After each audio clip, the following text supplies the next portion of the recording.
Good evening and welcome to the Town of Cary Planning and Zoning Board meeting. Thank you for joining us tonight. I call this meeting to order. All board members, staff, and applicants are participating in Cary's council chambers. Our board clerk, Thomas Wilson, will now call roll for this evening. The following board members are not able to join us this evening: Andy Coe, Mike Roselli, Jessica McClure, and John Sorrell.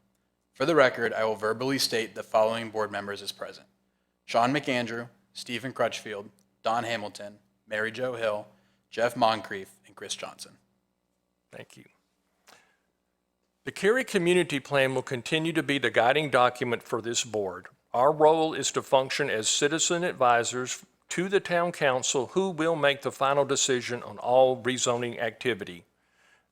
Your citizen opinions based on the Cary Community Plan document are very important in advising our town leaders. While this is a public meeting, it is not a public hearing. There is no opportunity for the public to speak during this meeting. If you have comments about any of the cases, we do encourage you to reach out to the staff case manager or the applicant by email or phone. You may also reach out to board members through email. You can contact council members directly through email or during the public speaks out portion of any regularly scheduled town council meetings. These meetings may be streamed live on the Town of Cary website and will be posted to YouTube within a few days following this meeting. All past planning and zoning meetings are available to view on YouTube. The first action for tonight will be the adoption of the agenda. Can I get a motion for someone to adopt the agenda unless there's any changes? Motion to approve. Second? Okay, thank you. All those in favor state aye. Aye. Second action for the evening is the approval of the regular meeting minutes, and this is going to be from the May 22nd meeting, as we did not meet in June. If there's not any requested changes, would someone make a motion to approve the May 22nd meeting minutes? So moved. A second. Thank you. All those in favor state aye. Aye. Thank you. Our first case for the evening is 22 REZ 08 Aerial Center Spectrum. Aaron Puckett, Senior Planner, will share the staff's presentation. Following the presentation, the applicant will share their remarks. All board members will have an opportunity to ask questions of the staff and the applicant. Thank you. Good evening. This is a request to rezone 11 properties totaling approximately 75 acres on Aerial Center Parkway. The assemblage is just west of I-40 and about 1.5 miles southwest of RDU Airport. Approximately half of the 75-acre assemblage is occupied by 1- and 2-story office buildings, and the other half of the assemblage is currently undeveloped.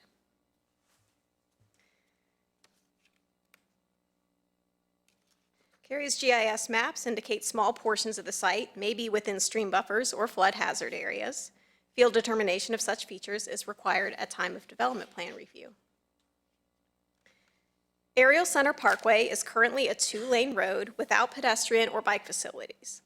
A landscape median exists near the entrance to the office park and then transitions to a 2-lane street with no median. Aerial Center Parkway is designated as a collector with a future cross-section of 3 lanes, including sidewalk and bike lanes. I should also note here that Wake County owns the undeveloped land surrounding this assemblage to the south, where the future Aerial Center extension is shown on this map in the dashed line. As this area is entirely within a floodplain, a public infrastructure project would likely be required to make this road connection east to Gateway Center Boulevard. There is no current or planned Go Cary transit service in the immediate vicinity. However, the Go Triangle routes 100 and 105 do serve the area. The Parks, Recreation, and Cultural Resources Master Plan does not propose any greenways within or adjacent to the site. The proposed Aviation Parkway Streetside Trail is located approximately 1 mile southeast of the site, which will ultimately connect to the Crabtree Creek Greenway. The town of Morrisville's Parks, Greenways, and Sidewalks map shows the Stirrup Iron Creek Greenway extending along the stream corridor adjacent to the western side of this site, which is just outside of Cary's ETJ. This greenway is planned to connect to a multi-use trail on Airport Boulevard and to the future Aviation Parkway Streetside Trail, which will then connect to the Crabtree Creek Greenway in the future. Morrisville will be conducting a feasibility study for this section of greenway and is coordinating with Cary on the anticipated designs, easement needs, and any opportunities for connections. Cary's PRCR master plan does not propose any future parks in the immediate vicinity. The Lake Crabtree County Park is located 1 mile southeast, and the town of Morrisville Shiloh Park is located 1.4 miles west. The site is currently zoned general commercial conditional use, and office and institutional, and it is within the Airport Overlay District. The applicant proposes rezoning to office research and development conditional use with the airport overlay to remain. Zoning conditions include limiting development of the site to a maximum of 708,000 heated square feet, and specifically limiting medical office to 50,000 square feet. The proposed rezoning also prohibits certain uses. Of the uses normally permitted in the Office Research and Development District, the applicant's proposal prohibits these 35. 16 of these uses, which are noted here with the asterisk, including residential and assembly uses, are already prohibited by the airport overlay. Uses remaining as permitted on the site would include those on this list and would include those such as government office, transportation facilities, hotels and motels, adult business, research laboratory, and wholesale establishments. Uses marked with the asterisk on this slide, which include major utility facility, private athletic fields, and towing and vehicular storage, would require QJ approval. In staff's analysis against the Cary Community Plan, we found that work, shape, and move policies were most relevant. The proposed rezoning would support the locational needs of new and expanding firms and reserve office park areas for office, research, and other light industrial uses. In terms of the shape chapter, the proposed rezoning could facilitate both redevelopment and infill opportunities. Additionally, allowing compatible uses within existing office areas helps provide appropriate use transitions, as well as opportunities for these non-residential uses outside of destination centers and commercial or commercial mixed-use centers. The Future Growth Framework Map designates the site with the Business and Industrial Park Development category. The Cary Community Plan defines this designation as traditional suburban office and industrial parks with uses such as offices, research and development facilities, light industrial uses, manufacturing, and warehousing or distribution. These areas also encourage campus-style development with ample green space, parking hidden behind buildings, and multimodal connectivity.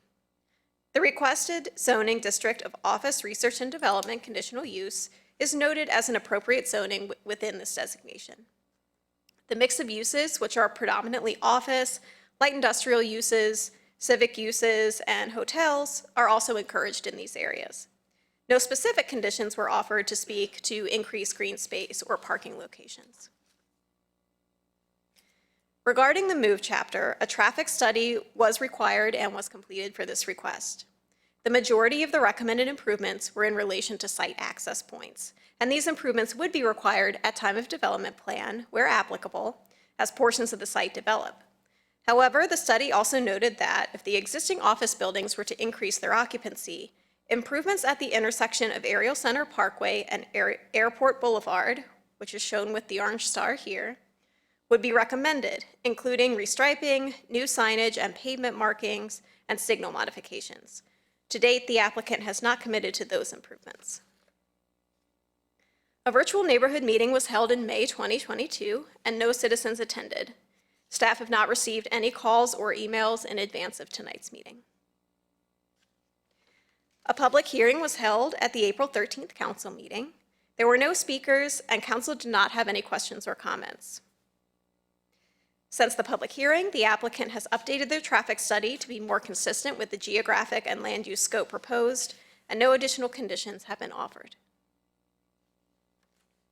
Staff's preliminary recommendation is for consistency with the Imagine Cary Community Plan. We found that the request is supported by a number of policies in the work and shape chapters, as the proposal supports existing and potential new businesses. It could capitalize on infill and redevelopment opportunities in an existing business park. The proposed uses are also largely complementary to the existing and future land use context and could therefore make logical use transitions. Similarly, these uses are supported by the Business and Industrial Park Future Growth Framework designation. The move chapter policies could be better met if improvements at the intersection of Ariel Center Boulevard and Airport Drive were offered. This concludes my presentation. Jason Barron is here to speak on behalf of the applicant, and following his comments, I'll be available for your questions. Thank you.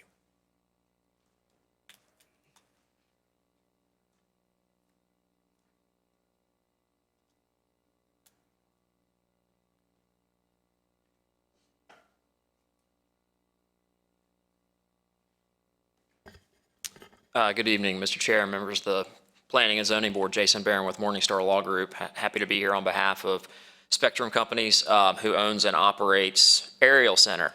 Ms. Puckett's done a great job in describing kind of the nuts and bolts of what is being requested here and the overall, the nature of the intended changes associated with this particular rezoning case.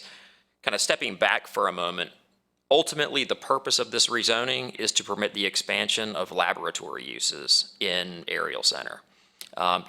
Currently, as you all are aware, Ariel Center is built to include a number of improved buildings, mostly which have occupied traditional office uses for an extended period of time.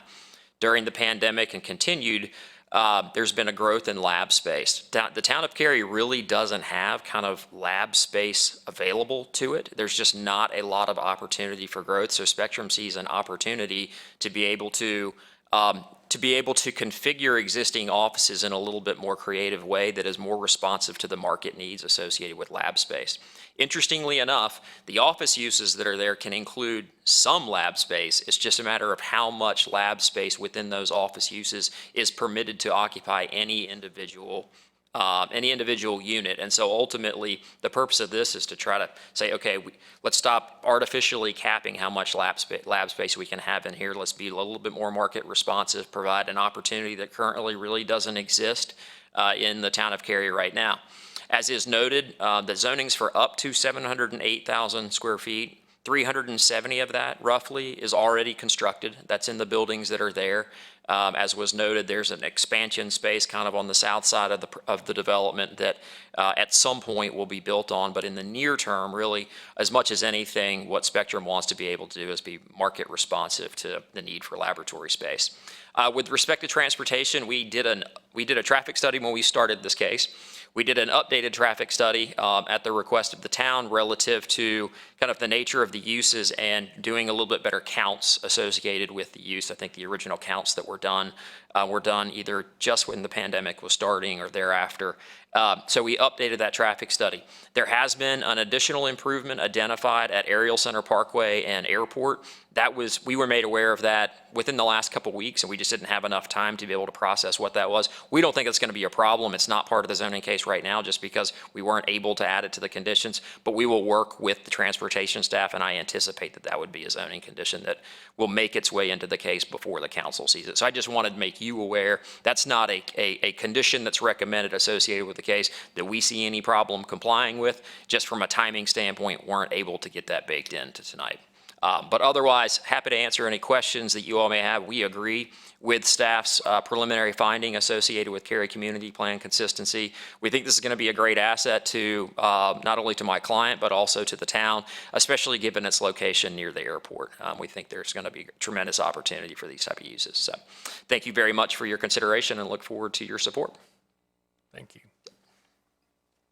Okay, now is the time for board members to ask questions of the staff and applicant, and we'll just open it up and start with you, Jeff. Any questions? No, I was curious about the access and some of the recommendations from staff, but I mean, just to follow up on what Jason said, you guys feel comfortable you can work through some of those things after this meeting with regard? Yes, and I would just remind the board, you are considering just what's on the table today, but our understanding is the applicant will continue to discuss those issues with us. Gotcha. No, that was what stood out to me, so no further questions. Mary Jo? I don't have any questions. I have one, and it's really not specific to the rezoning. I support that, but this is the first case that I've heard the term airport overlay. Is that where the airport can provide their input as to what's allowed to be built near the airport, like height and stuff like that? I'm going to defer to our legal staff to better explain that than I could. You would think that's what it was, but it's actually not. The airport overlay it's an overlay district that was put in place with the airport in mind. It does have certain regulations that you would think about height limitations and things, but the real reason behind it was essentially to prevent development occurring within proximity to the airport that a reasonable person would think would work there. And as property owners might not agree with that, and they might attempt to put things there that could create future issues. So that is the purpose behind the airport overlay district. It's essentially to incentivize development that is in keeping with proximity to the airport. Perfect, thank you. John? There's another airport overlay. Hotels are one of the possible uses, and again, there's opportunity for future development. Is there a restriction, and this is my own education, on height, just because it is 1.5 miles from the edge of the runway? Height of a building is, a lot of things to be considered. So is that already in the ordinances or in the overlay with restrictions for that? Yes, and I would have to look up exactly what that height restriction is. Okay. I don't have it right in front of me, and I'm not sure that my legal colleague does that either, but I can confirm that. Yeah, it's one of those, just, I wanted to make sure there was already that, I'll say, restriction in place so that, because again, it may expand to different things. And I should also mention too, that under the ORD zoning district alone, even outside of the consideration of the airport overlay, there are certain height restrictions. So in this case, it would be a maximum building height of 50 feet, assuming they're at least 100 feet away from any residential districts, which it appears they are. Thank you very much. No further questions. My only question was again about the Aerial Center Parkway and Airport Boulevard intersection. So has anybody done any kind of estimate on what those improvements would be? Because it seems to be a relatively minimal request to do the restriping and signal mods. And I don't know that we have a cost on that, and I'm just going to confirm, okay, I'm getting the head shake. So no, we do not have a cost as part of the traffic study that was done. Okay. I mean, I think it's a good project. I see that as something that's very small in the larger scheme of things. And so I would like to see that condition added myself. If it was something large scale, I could understand it taking a lot of time to review, but it just seems like something trivial, in my opinion. Anything else? No. I just have a couple of questions. Is the medical office, maximum 50,000 square feet medical office, is medical office and lab the same thing or different things? It would be different. Medical office is most closely related to our just normal office category. The only difference is that medical office has a higher trip generation and a higher parking generation, which is why typically in a traffic study, you'll see that specific use capped, because if all of the office were medical office, it would be a much higher trip generation. And then that's exactly, I was just kind of following up, because to me, the type of usage that we're seeing here, they kind of tend to be morning, lunch, evening, but if you have medical office, that says all day, which could, again, traffic could be an issue. It's a fit for this location, but it would, like you're saying, it would generate extra trips all through the day. And that 50,000 square feet was included in that traffic study update. So that was considered with the Okay, current traffic perfect. recommendations. Could we see the slide that had the okay uses on it? Yes, and I apologize, I know those slides were very long, so It's I okay, I just anticipated we forgot might need to go to back do the to that. number. So restaurants, sports, pub-type bars, those would be permitted.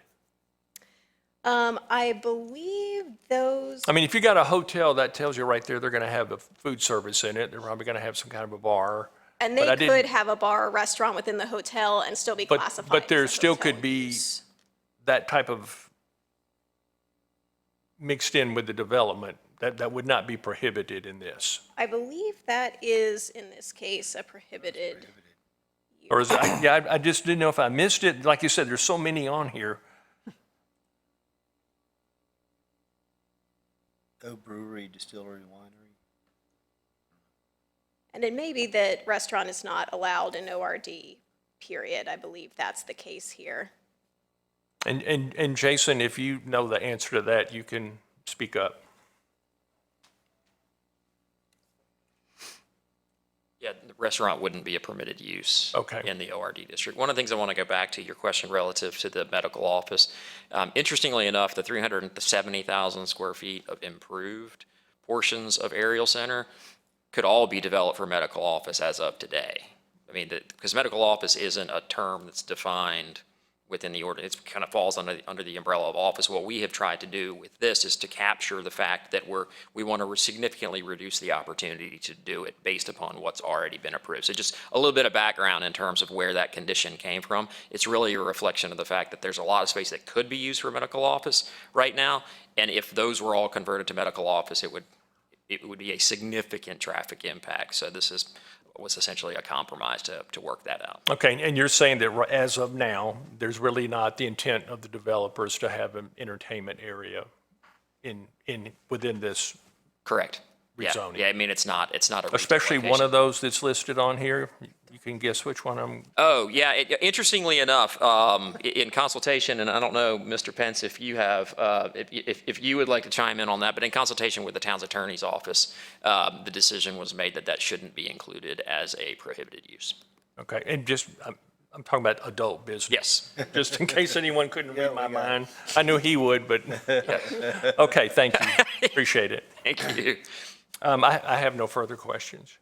I did have one additional answer. I realized I did have within my notes the airport overlay height restriction. So it's actually not a restriction, it's just that the airport authority would review any structures over 50 feet. And again, in this case, that would be very rare. There's essentially a 50-foot height limit in this zoning district. There is that additional 1-to-1. If you have an additional foot of setback, you can go up a higher. So there is the chance that something slightly higher than 50 feet could be proposed, but the airport overlay, or the airport authority could review it if it's in the overlay. Sorry about that. Oh, so- All learning. All good. Any other last-minute questions anyone has? Okay, having said that, we'll close the questions, and would anyone like to make a motion for 22 REZ 08 Ariel Center Spectrum? I think we have the words in front of us. I'll make a motion. Okay, I move the board find case number 22 REZ08 to be consistent with the comprehensive plan and all other applicable plans for the reasons set forth in the staff report, presentation, and discussion by the P&Z board. would someone like to second? Second. Thank you. Comments? Don? Really no comments now. Okay, Jeff? No comment. Does anyone else have any comments? Just to make the comment that, again, I think the condition for the traffic is pretty minimal, and hopefully that can get worked out with staff and through the council. Excellent. Anything else? Okay, having said that, all in favor of the motion that's been presented, say aye. Aye. Anyone against? Thank you, that passes unanimously. All right. The next item for this evening, our second case is 21 REZ 12 Viridius at Green Level Destination Center, PDP. We're actually going to have two of our distinguished staff members speak to help kind of prep this for us. I was a little concerned. This is a pretty large case, and I wanted to make sure that the board received all the information that you guys might need to help you make a decision on this. So we're going to start out with Katie on the just kind of talking about the planning area itself, followed by Rob Wilson, who will actually do the actual presentation. So thank you for this. Absolutely. Well, good evening, Chair and members of the Planning and Zoning Board. Tonight, you're going to hear, as the Chair mentioned, from me first, and then I'll turn it over to Rob to give an overview of the rezoning request. I'd like to spend just a minute setting the stage for this request before we get into the details. So this request is one of 3 active rezoning requests that we have in the Green Level Special Planning Area in the Destination Center just west of the 540 interchange. And I'm going to share a few slides that were presented to the Town Council at a work session last December. The applicants for the 3 rezoning cases in this area, which includes the case tonight, which is Veritas, as well as Duke Health and Belcanto, had requested a work session with council. And this item was one of other items on their work session agenda for the December meeting. What I'm going to do tonight is share some of the slides that staff had presented at that work session, just to give you guys an overview of the different cases and how they're working together. I also want to note that since the work session was held last December, each of the cases has proceeded on their own timeline, and so I'll give you an overview of where they each stand as far as the timeline for the rezoning proposal. So as I get started, I'd like to ask Thomas Wilson, our clerk tonight, if he could hand out a copy of the design guidebook associated with this case. Thank you, Thomas. Rob Wilson will talk more about this when he gets into the rezoning proposal. So I'll start by setting the stage. Again, these are some of the slides that were presented at the council work session. So first, looking at the Cary Community Plan, our plan identifies 5 special planning areas in Cary. These areas they provide opportunity for development or redevelopment. They also provide plan guidance that's above and beyond what you would find in other parts of Cary. So the site that we're looking at is within the Green Level Special Planning Area in the western part of Cary. This is what the Green Level Special Planning Area looks like. And within the special planning area, what we'll be talking about tonight is development activity within this brown area, which is identified as the Destination Center. We'll be specifically looking at the Destination Center on the west side of NC 540. So as I noted, special planning areas will come with additional policy guidance that's above and beyond what you would find with the Cary Community Plan and other parts of town. So this is some of the feedback that staff has been providing and what the Cary Community Plan provides for development in this area. So the Cary Community Plan encourages taller buildings in this area. You would find between 4 to 7 stories. The Cary Community Plan and staff have been encouraging vertical integration. We're also looking for non-residential uses, primarily along Green Level West Road. Also that residential uses should be supporting and towards the rear properties. We're also looking for developments in this area to provide bicycle accommodations, specifically also encouraging separated bicycle lanes. Developments within the Destination Center should be highly walkable, and they should utilize multiple community gathering areas, creating an active public realm. We also emphasize environmental design, and there should be a variety of housing price points. So this shows the Destination Center and the 3 active rezoning proposals that we have before us. So just to give you an idea of kind of the scope and the size of this, the Destination Center in total is shown with this brown outline. It extends on the west side of 540, but also the east side as well. The Destination Center in total is about 370 acres, and on the west side of 540 is 220 acres. So the area that is in dark blue represents the active Duke Health rezoning proposal. This is about 70 acres, and they are actually going through a rezoning to add 10 additional acres to the site. The 10 acres is shown in light blue, just to the west of their proposal. We also have another rezoning case called the Bel Canto case, which is shown in the yellow here, just to the west of Duke Health and on the north side of Green Level West Road. And then the case that's before you tonight, which is the Veritas site, shown in the orange color, is about 30 acres. Also want to note that the town of Cary owns about 40 acres of land in this area. Much of that land is encumbered by stream buffers or floodplain. So as you may know, Duke Health currently has a rezoning approval for about 70 acres. This is on the north side and south side of Green Level West Road. This was approved in 2019. It allowed an entitlement for a 100-bed hospital, 750,000 square feet of office and institutional uses, as well as 250 multifamily units, 55,000 square feet of commercial area, and 250 hotel rooms. Duke Health has moved forward with some construction. They received development plan approval in October of 2020 to build a medical office building just over 100,000 square feet. So that is built and operational as of right now. They are currently going through a new rezoning proposal. As I mentioned a few slides ago, they're adding about 10 acres to the site. So that'll bring the total site acreage up to 83 acres approximately. The purpose for this rezoning, again, they're adding land to their entitlement, and what they would like to do is expand the size of the hospital. So currently, they're approved for a 100-bed hospital. With this new rezoning request, they would be increasing it to 500 beds. They would also increase the maximum amount of office and institutional use to 900,000 square feet. They would keep the multifamily dwelling units the same at 250. 55,000 square feet of commercial, and the 250 hotel rooms would remain the same.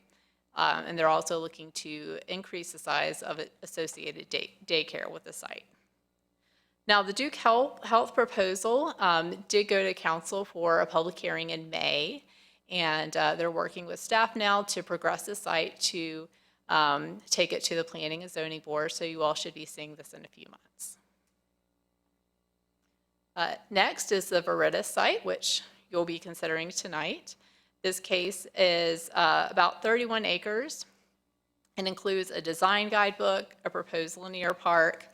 It's entirely on the south side of Green Level West, directly adjacent to the Duke Health site. And it includes up to 225,000 square feet of office and institutional uses, 1,300 square feet of multifamily residential units, 20,000 square feet for commercial, and 150 hotel rooms. And of course, my colleague Rob Wilson will be talking in much greater detail in just a moment about the specifics with that case. Lastly, we have Bel Canto. This is a site on the north side of Green Level West Road, directly adjacent to the Duke Health site. It has not yet progressed to a public hearing, so it'll probably be several more months before it is able to be presented to you all at the Planning and Zoning Board. This site is 35 acres, and they're proposing 100,000 square feet of office and institutional uses, 700 multifamily units, and 20,000 square feet of commercial maximums. That's my high-level overview of the development that's being proposed in the Green Level Destination Center.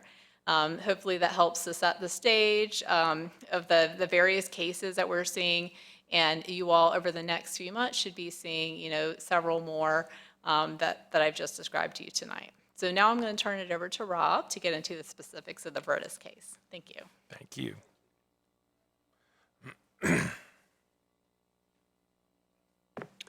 Good evening. Thank you, Katie, for sharing an overview of the 3 rezoning proposals and the Green Level Destination Center. I'll be presenting the Veritas rezoning request at a fairly high level of detail as you're accustomed to with the rezoning proposal. Viridis is a proposal to rezone 5 properties totaling approximately 30 acres on Green Level West Road. The Viridis site is located on the south side of the road between NC 540 to the east and Green Level Church Road to the west. The site is adjacent to 2 other active rezonings, as Katie has shared. To the east, Duke Health is seeking a rezoning to add about 12 acres to their existing 70-acre site to increase the amount of development on their site and request additional modifications to the town's development standards. To the north, Belcanto is proposing a rezoning for a mixed-use development focusing predominantly on multifamily housing on their 35-acre site. Viridis was the first of these proposed rezonings to reach the council for a public hearing in April. The Duke Health rezoning followed and had its public hearing with council in May. Belcanto is still being reviewed and has not yet been scheduled for a public hearing. The Viridis site is located in the Green Level Special Planning Area, which is broken into 5 sub-areas. Viridis, as well as the adjacent Duke Health and Belcanto sites, is in the Green Level Destination Center at the intersection of Green Level West Road and NC 540.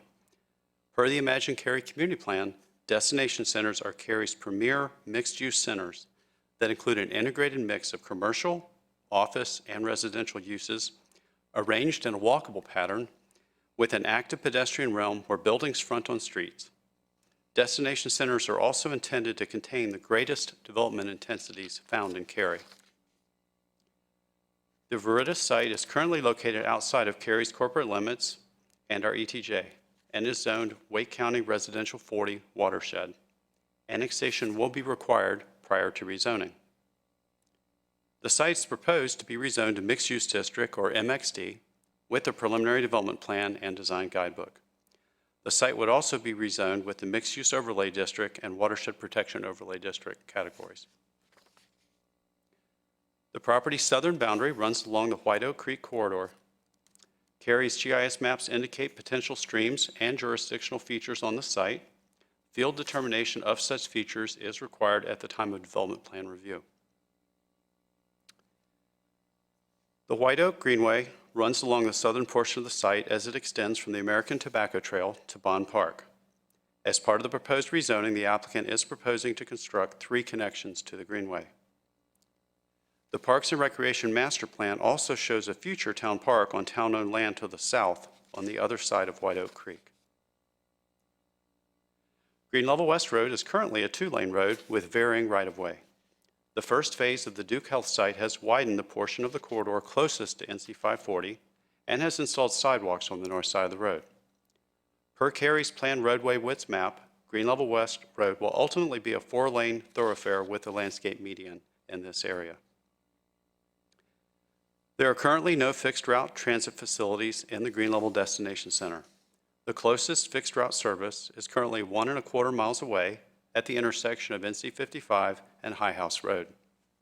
While there are no immediate plans for fixed route transit in the vicinity of the subject property, the applicant has included a condition to provide accommodations for transit stops for future service locations at the time of development plan review.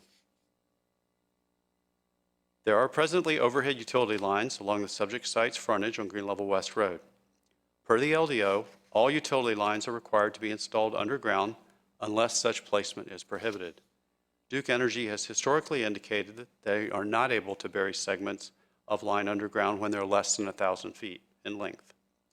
With this site's approximately 1,400 feet of frontage and the anticipation of the destination center being a very urban setting, staff will coordinate with Duke Energy and the developer regarding this issue when detailed plans for utility installation are prepared during the development plan review process. Viridis has a preliminary development plan that identifies access and circulation for the site, permitted land uses and densities, and includes many other zoning conditions.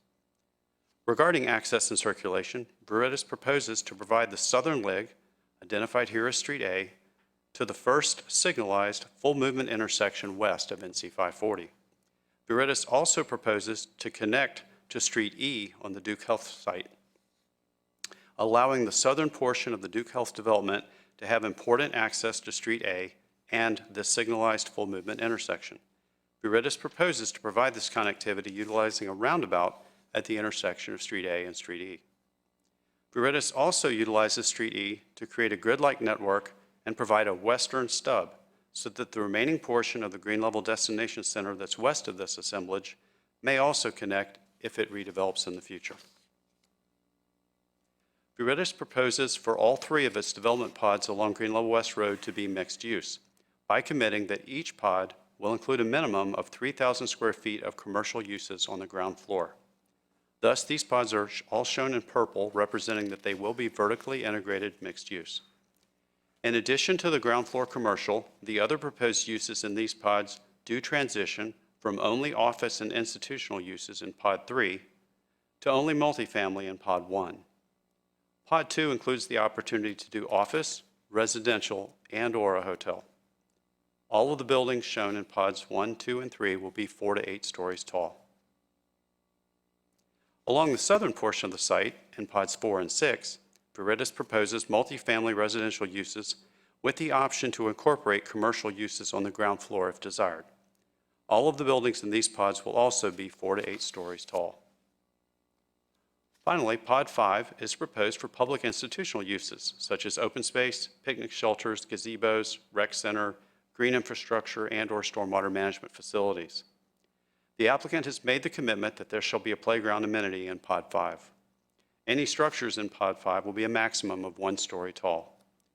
We note that an existing cell tower is located in Pod 5, and while there are not plans to remove it at the present time, there is a condition that no additional freestanding towers can be added.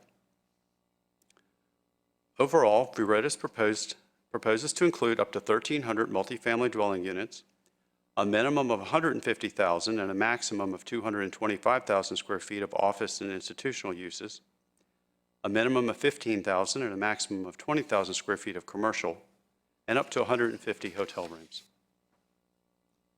In addition to providing a grid-like layout, Viridis proposes street cross-sections that exceed Cary's standards. As illustrated here, Viridis proposes to be Cary's second destination center development, Fenton was the first, to include separated bike and pedestrian facilities for all three of its streets that function at a collector street level. This cross-section for Street A shows the street tree median separating the bike lane and sidewalk from vehicular traffic and parallel on-street parking. In addition to exceeding street standards, Viridis is also proposing to include open space and/or a community gathering space in a 60-foot wide median along Street E, which runs from east to west through the site and connects with Street E on the Duke Health site. Active and passive recreational uses are anticipated in the median, with the option to construct small retail jewel box tenant spaces that are up to 2 stories and 2,500 square feet in size. Just for comparison, the medians on Fenton Main Street are 50 feet wide, and perhaps a more tangible example here in the council chamber would be the distance from the middle door on the left side of the chamber to the middle door on the right side of the chamber is about 60 feet. The proposed rezoning also includes a 31-page design guidebook, and we printed copies of this document that have been shared that you have before you tonight. We've only had 2 rezonings with design guidebooks that have been approved by council. Of these 2 projects, the first phase of Fenton has been built, and Carolina Yards, which was slated to be the redevelopment of Cary Town Center, has been purchased by Epic Games. Thus, it probably goes without saying that having a design guidebook as a zoning condition is a different category as compared to the typical conditional use rezoning that we often see. And as you can tell by the examples, when design guidebooks do appear, they tend to be associated with MXD rezonings in destination centers. So what is a design guidebook? Well, the purpose of a design guidebook is to identify design elements that exemplify a higher level of quality and appearance than our LDO and Community Appearance Manual require, and make a commitment to incorporate these higher elements in the project. The guidebook uses pictures to convey the caliber of design, overall quality of materials, and the type, character, and relationships of design elements that may be used to create a unique and special sense of place. This tool provides the developer with opportunities for flexibility and creativity while guaranteeing a committed level of design and quality for the town. The design guidebook includes a very detailed section on architecture and buildings with definitions and guidance for several key elements, including creative and recognizable entrances, emphasizing building corners, utilizing balconies to add visual interest, using building facades as backdrops for public spaces, stepping building floors back to reduce massing, high-quality materials, varying colors and textures, fenestration and window treatments, and architectural uplighting. Next up is parking. Viridis proposes that all of the parking spaces in the development pods shall be structured. Now, there are provisions for on-surface parking in conjunction with early phases, but the proposal makes the commitment that as the development builds out, 100% of the parking in the pods shall be indexed. Thus, at build-out, the only surface parking will be the parallel spaces that are included in the street cross-sections. In addition to committing that all of the parking in the pods will be structured, the rezoning also proposes that a minimum of 50% of all parking structures shall be wrapped with buildings. And in instances where facades of parking structures are not wrapped with buildings, the design guidebook includes a section with screening options. As far as other sections are concerned, the guidebook also includes a section on landscape design that discusses designated areas for annuals, the use of decorative fencing and decorative curbs around landscape beds, and the use of living walls in the development. Finally, the guidebook also includes sections on gathering spaces, open spaces, and creating an active public realm, including internal park spaces, outdoor seating, activated medians, and event space. Speaking of open spaces, the plan proposes a minimum of 4.8 acres of open space. This space is distributed between 2.5 acres in Pod 5, 1.5 acres in the median along Street E, and 0.8 acres in the perimeter buffer along the western and southern portions of the site. If the 30-foot streetscape along Green Level West Road were included in this number, it would add another 3/4 of an acre. The PDP also includes 40,000 square feet of community gathering space. In order to ensure that the community gathering spaces are dispersed throughout the development and available to everyone, there's also a commitment that there will be a minimum of 3 community gathering spaces, and that a space shall be provided within 300 feet of every primary building entrance.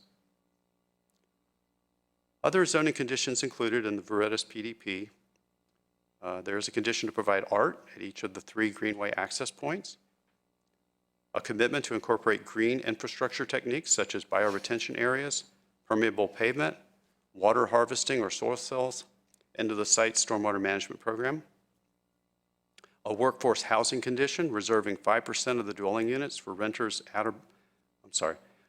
reserving 3% of the dwelling units for renters at or below 80% of the area median income for 30 years, and another 2% of the units available at 60% of the area median income, also for 30 years. Since a minimum of 3 of the pods will include residential uses, the provided units will also be distributed between multiple pods. A minimum of 50 EV charging stations with criteria to distribute them across the site, along with conduit for another 50 stations. Utilizing LED lighting for all on-site parking areas, and providing recycling stations for each development pod. Viridis does propose some alternative standards to the land development ordinance. One such alternative standard has to do with setbacks and streetscapes internal to the development. Again, internal to the development, so this isn't along Green Level West Road.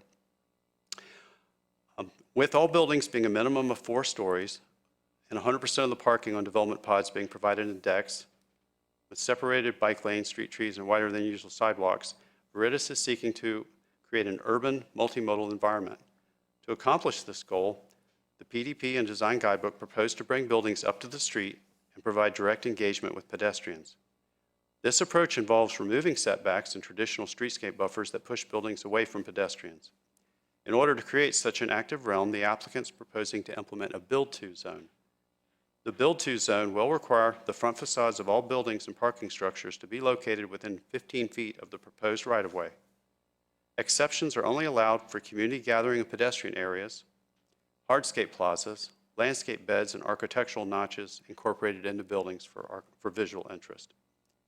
As part of this approach, the development also makes a commitment to additional amenities such as benches, sitting walls, decorative bike racks, street lamps, signposts, art, outdoor dining, potted plants, and/or landscape beds to enhance the appearance and quality of these areas.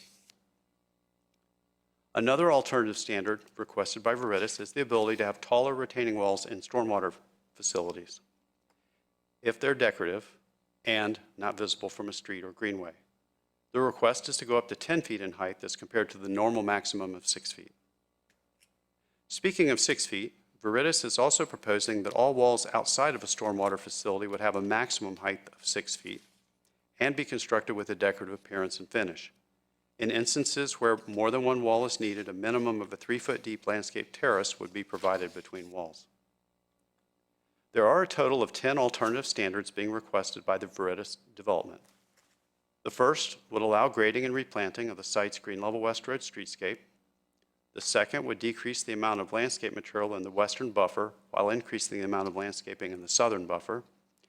We already discussed the third request to replace internal setbacks and streetscapes with a build-to zone. The fourth standard would allow up to an 8-foot Duke Energy easement within the Green Level West Road streetscape if the line is placed underground, as anticipated.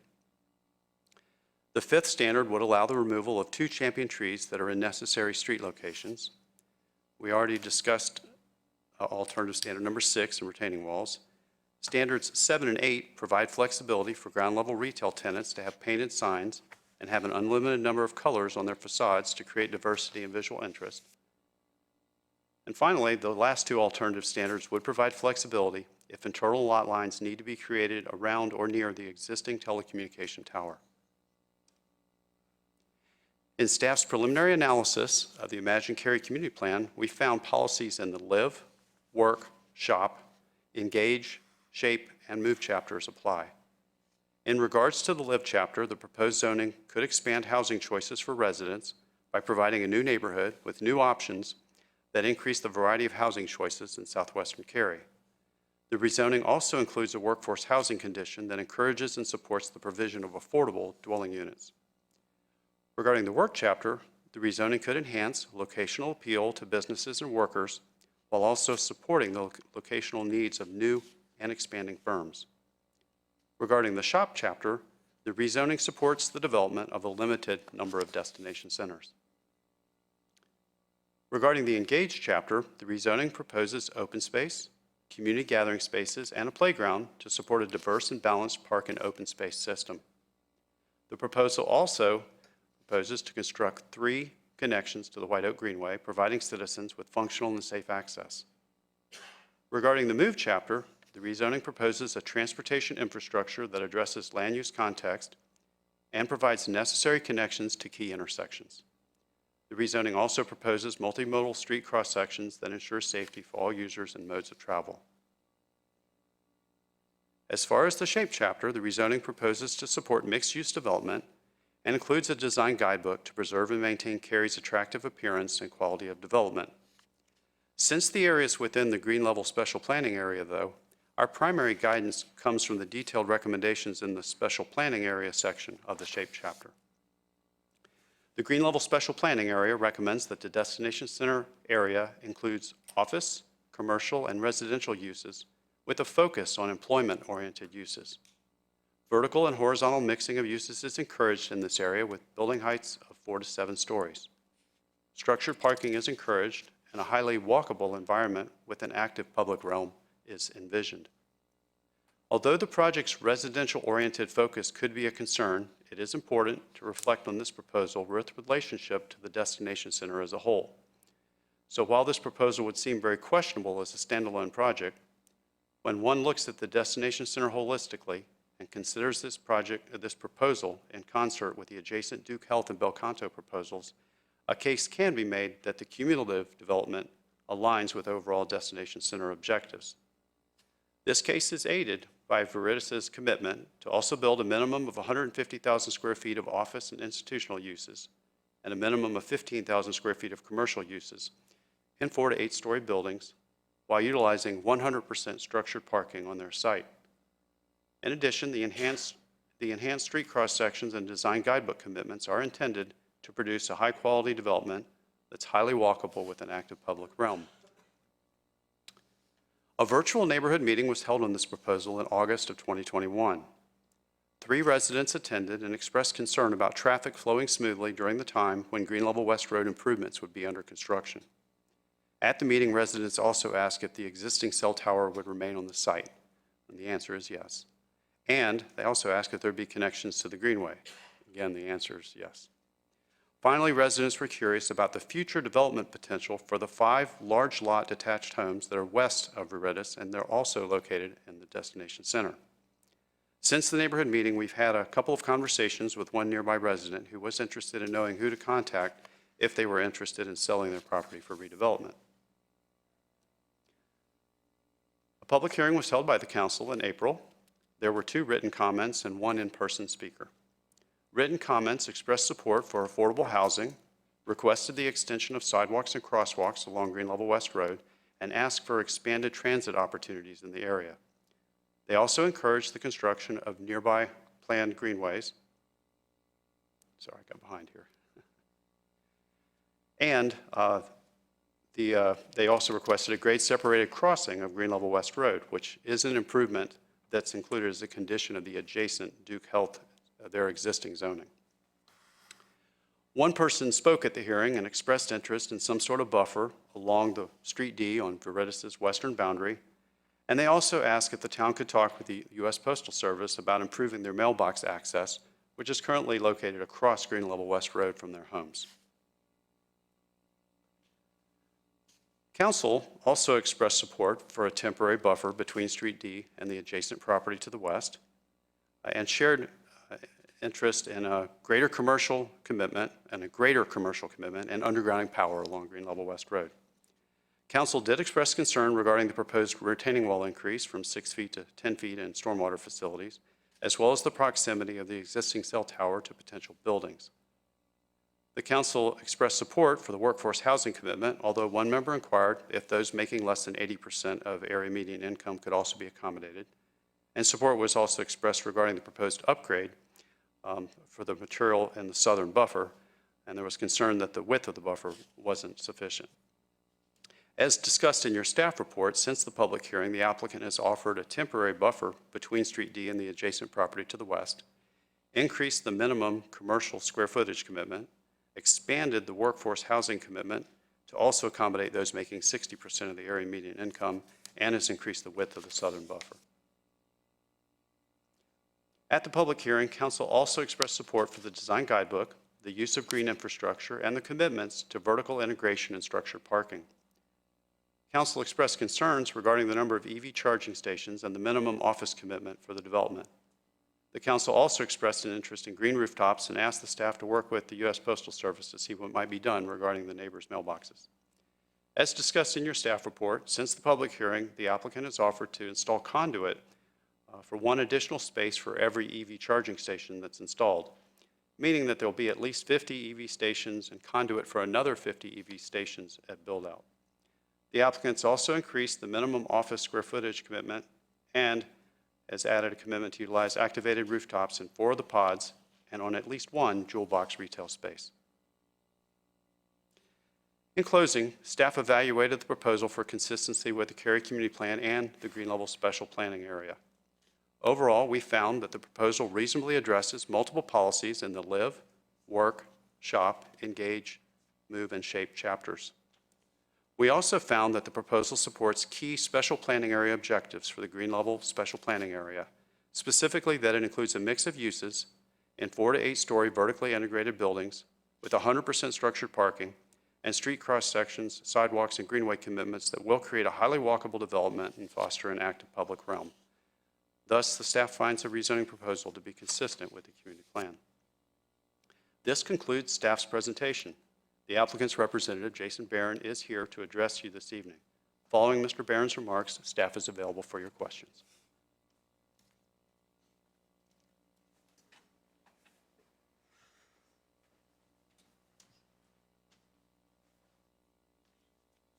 Good evening, Mr. Chair and members of the board. Again, Jason Barron with Morningstar Law Group. Excited to be here on this case. Joining me tonight is Eric Rifkin of the Halley Companies. They're the proposed developer of the site. They're the owner of the site. They've owned it for an extended period of time and have been working through this process. Also here are representatives of the McAdams Company who've been doing the work on planning and engineering related to this rezoning. It's a big one. It's a complicated one, but candidly, it's an exciting one. And I don't know how many of you had the opportunity to review the public hearing associated with this case.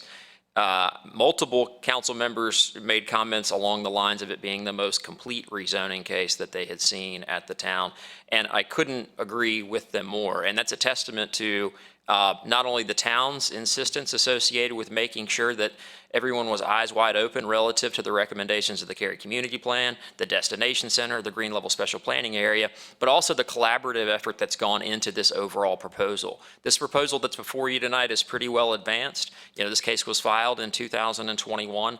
A lot of work has been done with a number of folks on the staff, Mr. Wilson included, but also folks at the town's Urban Design Center to make sure that as this very important piece of the overall puzzle in the Green Level West Destination Center comes along, it does so in a way that's in keeping with everybody's expectations related to how this property should develop. One of the things I want to talk about kind of at a macro level, and Ms. Dry touched on it in her presentation, is the significant amount of collaboration that's gone on with the individual developers of these three parcels. And Ms. Dry, I couldn't read the number because your slide had a white space where the number was supposed to be, but it was early in Ms. Dry's presentation relative to the various geographic areas, kind of identifying which one was Duke Health, which one was Viridis. Was it one of these? No, it was one of in Katie's presentation. These are Katie's slides. Yeah, that should work. That one right there, okay. Just showing the developable area, and I can make my way from there, yeah, so. Yeah.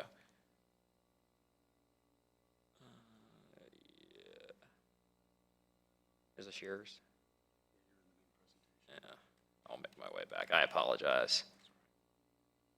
There we go. This is great. Okay, thank you, Rob. All right, so one of the things I want to touch on is that you do have three developers working their way through the process. One of the things that's not evident from this slide, as is noted here, the western portion of the Destination Center is 220 acres. These three rezonings, Duke Health, which is already entitled, they got a zoning approved back in 2018, and they're working their way through some tweaks associated with that. But these three zonings occupy 149 acres. What you don't realize is, if you can see my cursor, this property has been acquired by Duke Energy for a planned substation that is going into that area.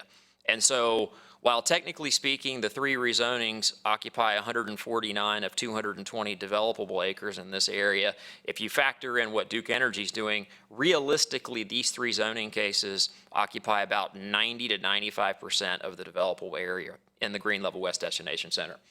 And the reason why I wanted to make that point is because one of the things that all three of these parties did very early in this process was collaborate with each other and talk about who's doing what and when and how. And essentially what came out of that were three identifiable areas. All three parties kind of sat down together and said, okay, what does the Cary Community Plan call for? What does the Green Level West Special Planning Area call for? Let's take a look at those recommended policies and make sure that this district that essentially the three of us are developing together, we don't have one single master developer, but these three parties came together in an effort to kind of be able to move forward in that fashion.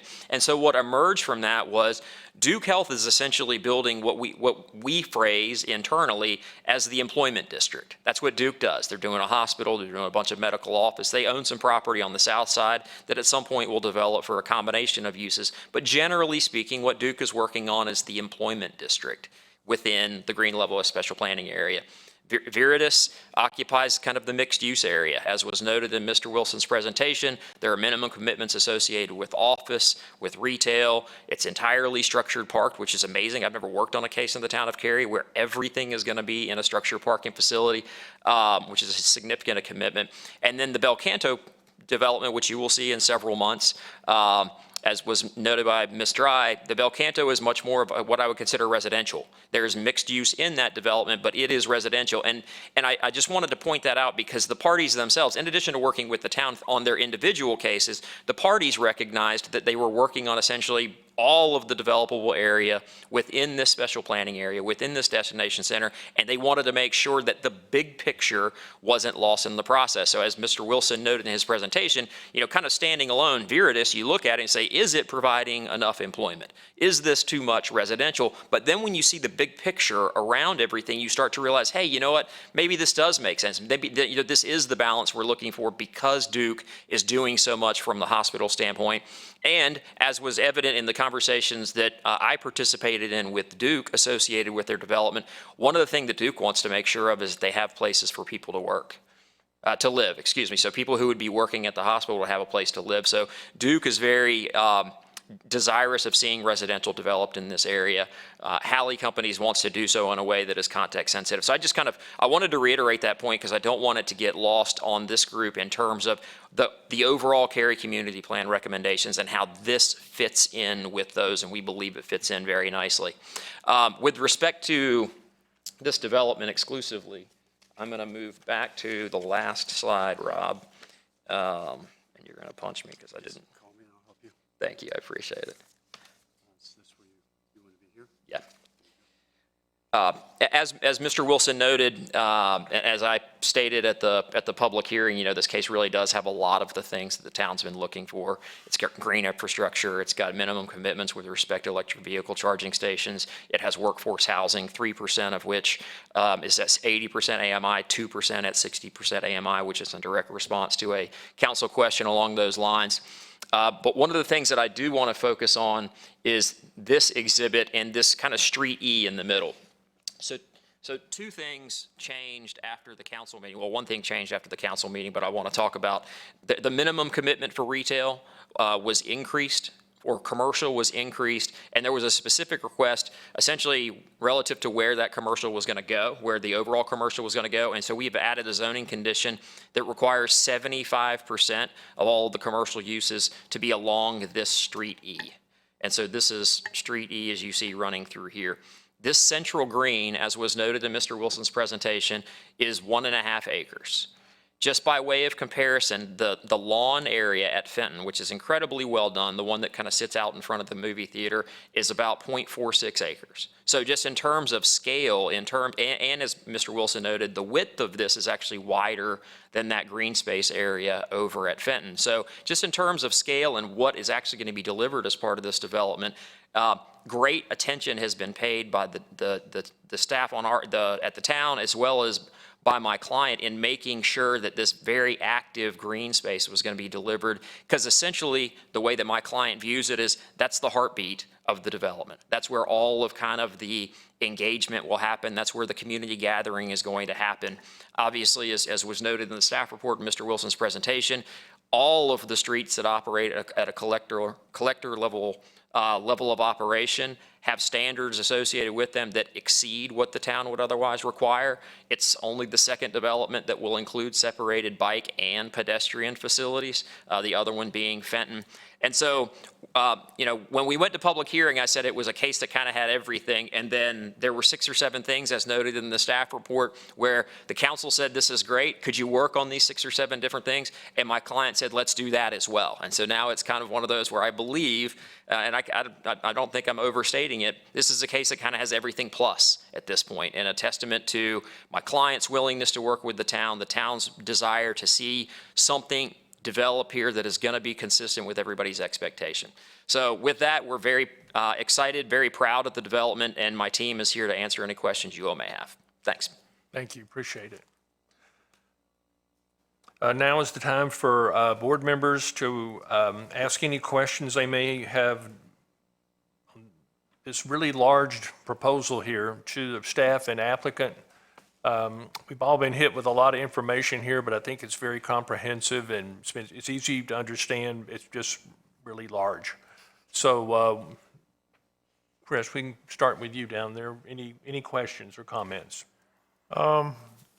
Honestly, no. Thank you for the presentation. It was very comprehensive. I really don't have a lot of questions. I feel like you're checking a lot of the boxes on this one. It's certainly a very large-scale project, but they've already had community input, they've had council input, and it seems like the developer has met all those checks and been proactive at trying to get ahead of all the concerns that have been brought about. So right now, I don't have any other questions. John, questions? A few. One of the statements that was made at the end was grade support crossing at Green Level West, and I'm looking at all three, and this is a destination, and you want walkability. One, what does that mean? And I'm mentally thinking a bike path, either an overpass or a tunnel, that you don't have to actually use a crosswalk for.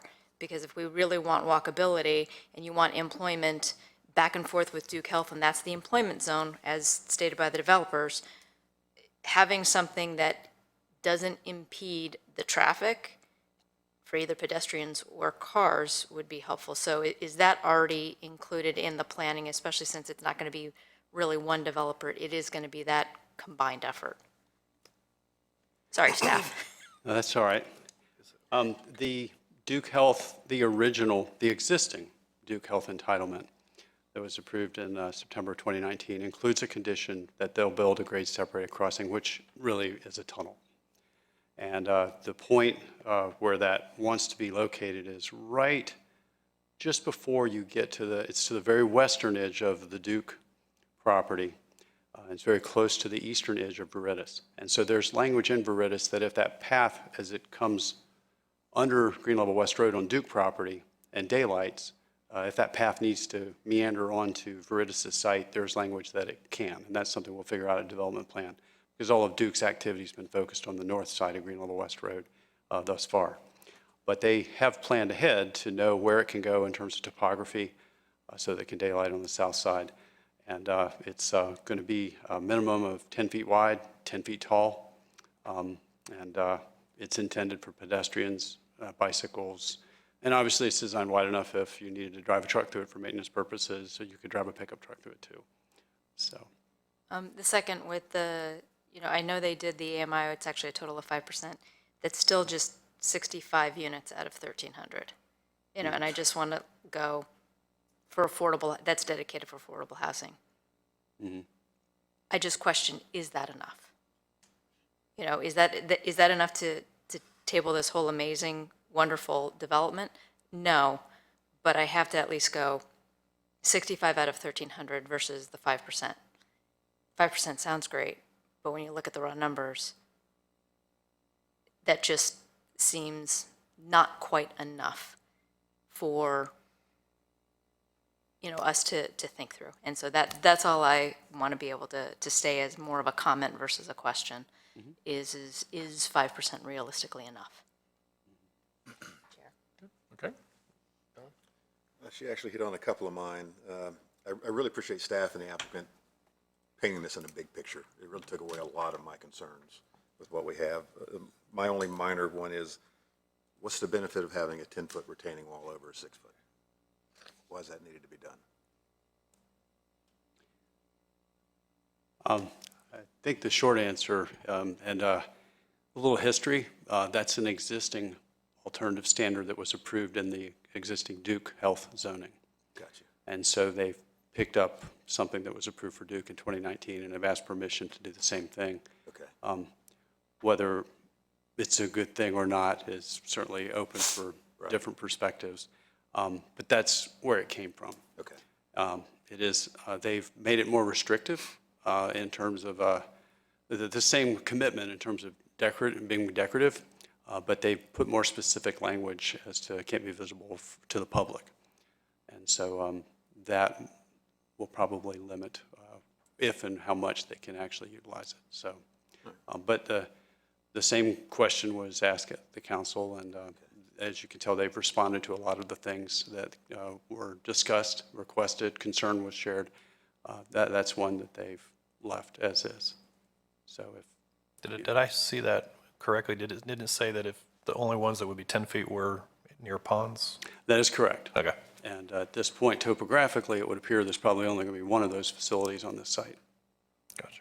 So, and then, unlike Duke, they've also offered the condition to limit the other retaining walls on the site that aren't in stormwater facilities to 6 feet, which we currently don't have an LDO limitation. So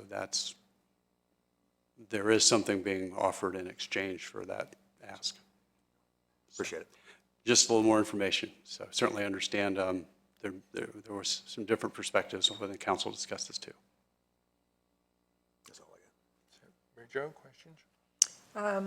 I appreciate that large, high-level description of all, from Jason, of all these companies, all these entities working together and what the piece of each of them is. It really helps add perspective to something that looks a little bit bigger than we can really get our arms around in one session. But obviously, you've done a lot of work and a lot of modifications to the original plan that related and were responsive to the concerns that council have. So I think, given all that, I don't have other questions. Jeff?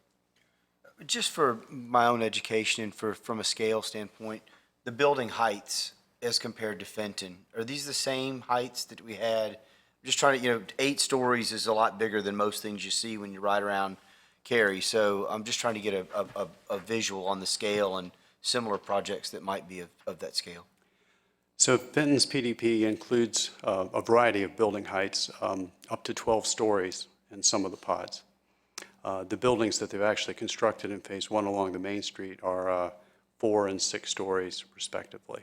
Okay. So hopefully that gives you a little bit of. Yeah, no, it does. And then because the only thing that anybody would mention was just transitions, right? And so if you've got some of these 4 to 7 and 8 foot, just being mindful of transitions. Overall, the high level detail we've gotten, understanding of this district all being developed cohesively between a number of developers is very positive. But that was my only minor concern, is that historic district out there. It's kind of a rural area, and then boom, you've gone up, 80 feet or whatever it is, 8 stories.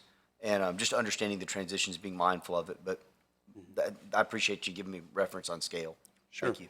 Yeah, and I'll just add, while you're on that subject, there was discussion in the design guidebook about providing the opportunity, the commitment to step back. So not that every building's going to step back equally, but you may have noticed too with the build-to zone, there was discussion about architectural notches and things. So some thought has been given that these shouldn't be buildings that just shoot up, straight 8 stories, from the street. That there needs to be some care and design to soften that visual perception as you're moving up and down that main corridor internal to the project. Gotcha. So. No further questions. Thank you. Okay, couple of things. Since the development is called green, it was really good to see the potential additional EV stations. What did I miss? Was there anything in here about solar? No, there is not any commitment regarding solar. Because there's opportunities, just in my personal opinion, for solar, like on parking decks, rooftops, cascading down the side of a parking deck. There's a lot of developments that are doing that on parking decks down. It looks, architecturally, it looks good, and it would be an additional opportunity, just something to add to it. Also, and I appreciate the comments that Duke Health is really going to be the employer here, driving because I would assume a big development like this would be probably 2,000 to 3,000 employees. But is the intention of this to be a true destination that people would come to that do not live or work at Duke or not visiting Duke? In other words, if I compare this to Fenton, Fenton's got movie theaters, restaurants, furniture stores, clothing stores. It's what I call a go-to destination. Is this really that type of a destination, or is it really? Someone mentioned, it's more of a residential, and it was good. I heard, Jason say that they increased the percent of commercial and retail in here, but I just struggle with the whole definition of a destination center as compared to what we all were looking at when Fenton was put on the table. Give me just a second to, there's a slide I want to start with.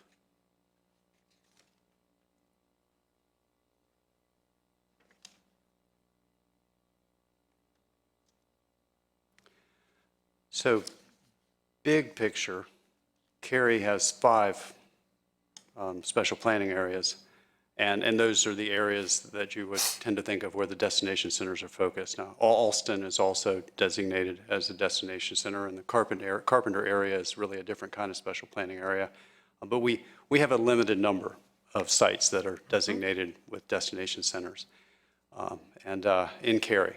And those are intended for the community plan to have our highest and densest forms of development. Some of the most valuable dirt in Cary in terms of these are great locations where people could live, work, play.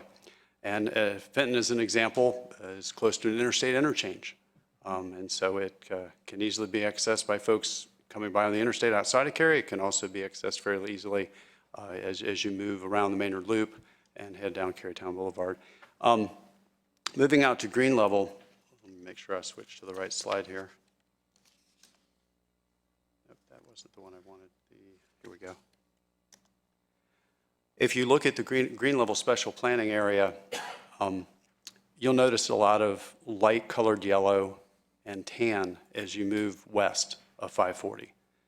Those are areas that are predominantly focused on detached dwellings with perhaps limited pockets of townhouses, lower densities, in the 1 to 3 dwelling unit per range. As you move further west, the density gets lower. You're moving closer towards Jordan Lake. The brown area, and you can tell by the intensity of the color, is intended to be the densest and is the only location in the green level special planning area where apartments could be approved, could be built. So to think that this is a development that's really being built to only serve its own internal purposes would be wrong. It will serve a purpose for those who live in the green level area. It'll serve a purpose for those who live east of 540 that may choose to drive here either as a matter of convenience or because there are perhaps different commercial uses here versus what's available on the 55 High House, Green Level West intersection over in that area. So it's intended to support itself as mixed-use development, reduce trips because it is mixed use, there'll be internal capture, but it's also intended to serve a function for those around it as well. So I hope that helps. Katie, do you have anything you want to add? Yeah, thank you, and thanks for letting me speak. One thing that the Cary Community Plan designates for this destination center is that it's intended to be employment-focused and not commercially focused, and so that's one big difference that you would find between this destination center and where Fenton developed is just the mix of uses that the Cary Community Plan designated. So it's not intended to be more of a commercial draw, but it is intended to be employment-focused. And and that would be the Duke. Duke's providing the engine for the employment, obviously. Yes, they have a significant amount And not of that employment. there wouldn't be employment within this center. I don't want to minimize that. I mean, people are working in the shops or the stores or the restaurants or, so I do get that. But I also hear what you're saying, focusing on another piece of the definition from the community plan of what a destination center is. It's a little bit different than what we talked about with Fenton. Yes, that's correct. Okay, got it. Thank you. I think the only other thing I just can't remember, when would the 4-laning take place? Is that something that, is that a state road or what is it? What is It is that? an NCDOT road. Okay. And the road improvements would be shown on their development plans, assuming the rezoning were approved. When they come in with their development plans, they would show the widening of the road. And we would expect to see that taking place with the first phase of the project, certainly the adjacent pods that are developing. So the exact details of that would be worked out in our development plan. And if that doesn't answer your question, I can have. No, that's close enough. But, Okay. because obviously, with everything that you've shown on here, this is going to have an awful lot of traffic between the residents, what's there, what's to come. And, in a hospital, it just has a lot of traffic, besides just, a lot of trucks, besides just vehicles. There's a lot of truck traffic to a hospital. Okay, I'll that's, just add, there has been and continues to be a lot of dialogue between NCDOT, town staff, and the applicants as we work. There's been a lot of modeling, 3 different TARs, and so that's been an item of focus with the staff, and NCDOT has been very involved. perfect, thanks. Does anyone have any other final questions that might have popped in your head? I did. go I was ahead. actually going to touch on the traffic again as well. I don't know if I missed in the presentation. I was looking through the traffic analysis, and I know there's a lot going on here, and you got multiple developments. Can you simplify or explain to me, aside from what they're doing on the frontage, the off-site improvements that are recommended in the TAR, what is this development doing versus is it the stuff that I see in blue arrows is the Duke's improvements and the red is this development's improvements, or am I misinterpreting that? I'm going to let Priyatham Kanda with our transportation team come down and speak. Sure. So I think he'll be able to share that more accurately and efficiently than I can. Understand. Thanks, Rob. Good evening. Priyatham Kanda with Transportation. So yes, in the staff report, the red arrows that you're seeing are the recommended improvements for Viridis, and all the blue arrows are improvements that were committed by other developments around the area. So essentially what you're seeing here are improvements that were committed by Duke from the 2018-19 rezoning. Okay. And so the ones in red, have they been committed by the development? They've agreed to do these improvements? Not all of them. Not all of them. So- Can we get a better understanding of which ones they've agreed to and which ones are still in play? Sure. The ones they agreed to doing that are off-site, that are not along their frontage, are one at Green Level Church and Green Level West Road. They would be looking to extend the westbound left turn lane to accommodate any additional increases in queuing. The frontage improvements, they're not as straightforward as some of the other cases. Like you've seen in the presentation, all of these improvements are to be done in a collaborative fashion between all 3 developments, and there are 2 potential signals along the frontage of this development. So altogether, those are kind of the off-site improvements that we're being committed to. Okay. So the intersection of Beaver Dam Road and Green Level West Road, there's showing a right turn lane, but that's not part of what they're going to do? That is correct. So I'll point out 2 intersections here that are concerning Beaver Dam Road. So Beaver Dam Road connects Greenville Church and Greenville West Roads.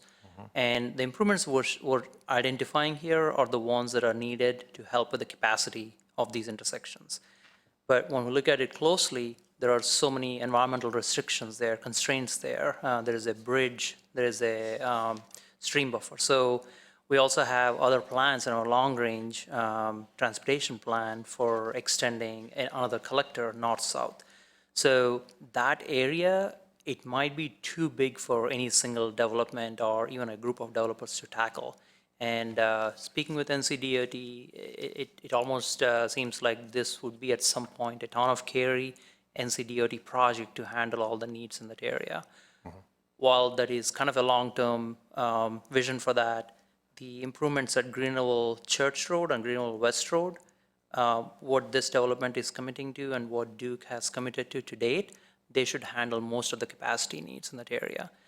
Essentially, anyone that would be trying to use Beaver Dam Road to kind of bypass anyone that's new could be accommodated through the new signalized, it's not a new signalized, through the intersection of Greenville Church and Greenville West Road with the improvements that are being committed to.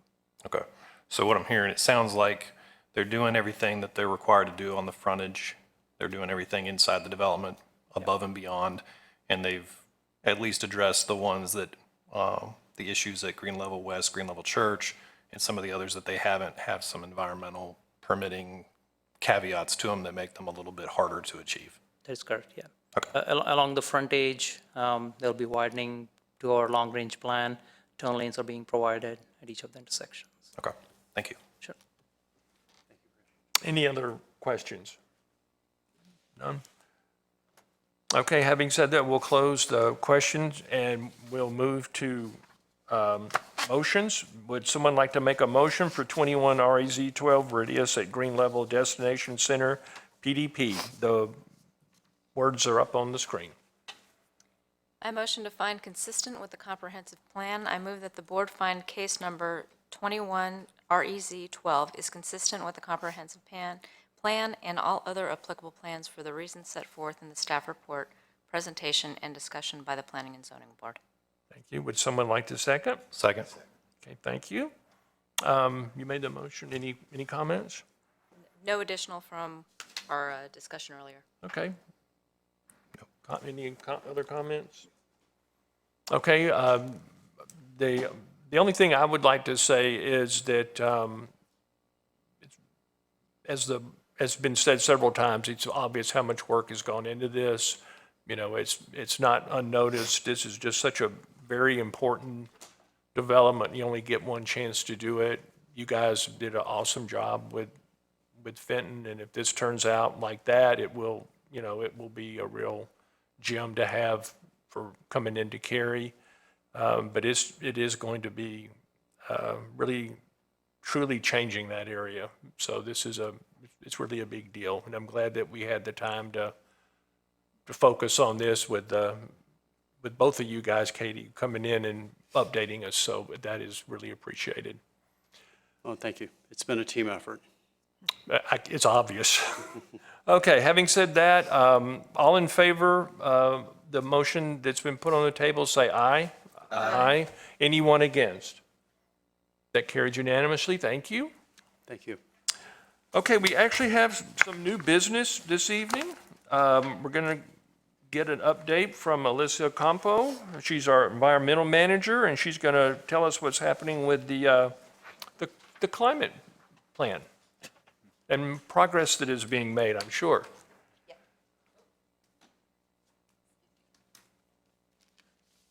Good evening.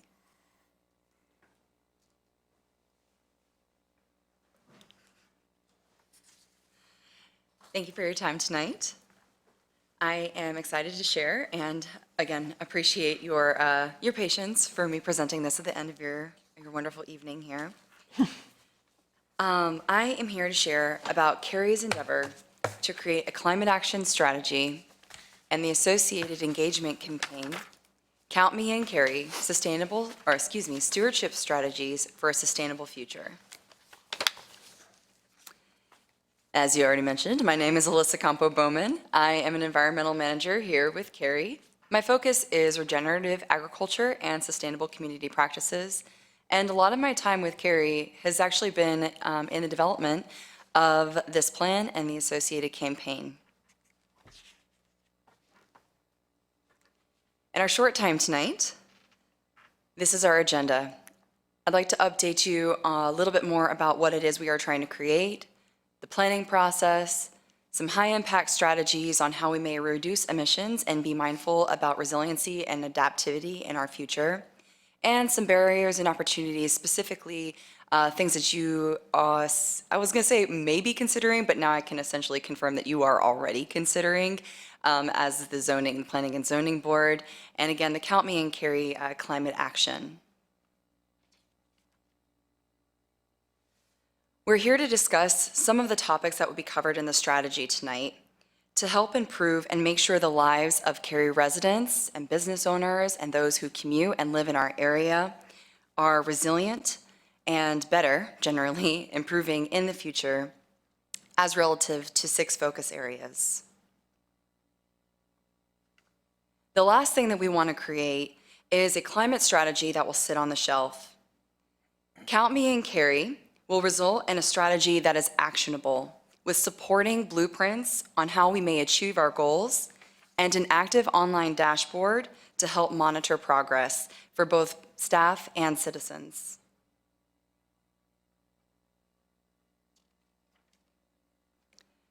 Looking at the process timeline, we are currently in the end of July. So last fall and over winter was a significant greenhouse gas inventory of both our community and municipal Cary. Both of these are actually continuing as we develop technologies and staff continue to work towards internal and external initiatives, especially with regards to tracking, monitoring, and again, being resilient and adaptive as we go forward, even without the creation of this plan so far. We are currently in the process of developing goals in the actions phase with continued support and influence from our community and boards and others like y'all. In August, especially after September 1st, when the survey period ends, we will move into the creation of the strategy. So I will probably pitch this to you a couple of times, but I encourage you, all of you, to go online and please take the surveys. There are 6 total.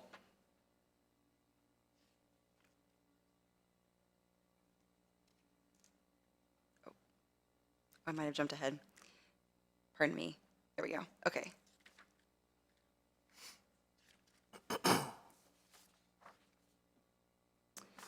So our strategy and the environmental considerations in general as staff move forward when we are talking about the environment and when we're talking about it internally as well as with the public touches on 6 areas. And it seems like y'all are already thinking about these things, but just to recap, we're thinking about community resilience, energy, water infrastructure, solid waste, which also includes recycling and composting, natural resources, and transportation and mobility.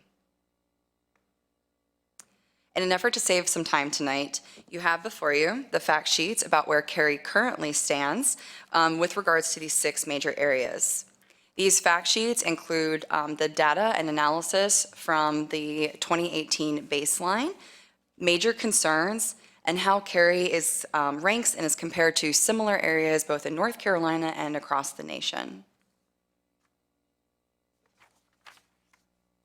So we know that climate change is impacting communities across our county already and state in multiple different ways. And some of these things include increased number of ER visits due to heat-related illnesses, cost of living, flooding, and more.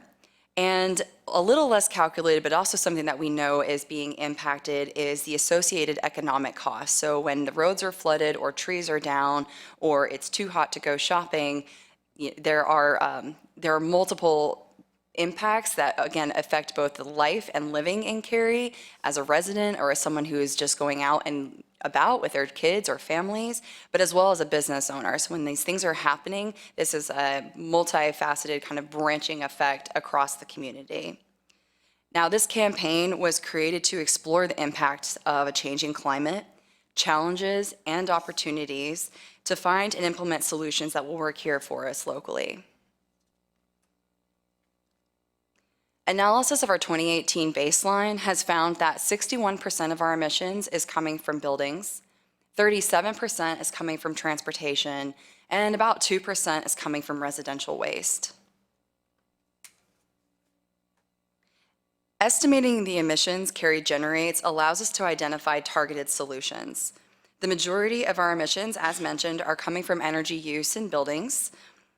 If you see like that kind of orange and the rust colors, the smaller orange and rust colors also include gas leakage and propane use in buildings. And then, of course, we have our on-road transportation, specifically with non-electric vehicles and buses, and a small amount from solid waste and wastewater.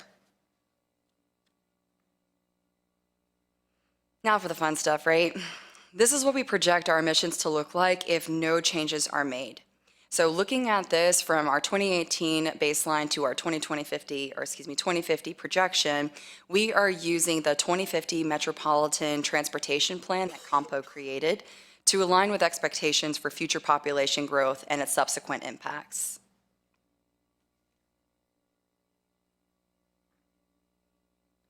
Now, if we update the scenario to be 100% electric buildings and clean electricity, we notice a semi-decent drop here in about the 2030 range. But what we still need to do, especially in this image, is reduce our reliance on gas-powered vehicles, so electrification of vehicles, and reduce, if not stop, our reliance on natural gases, and reduce the amount of compost and recyclables that are going into our waste streams.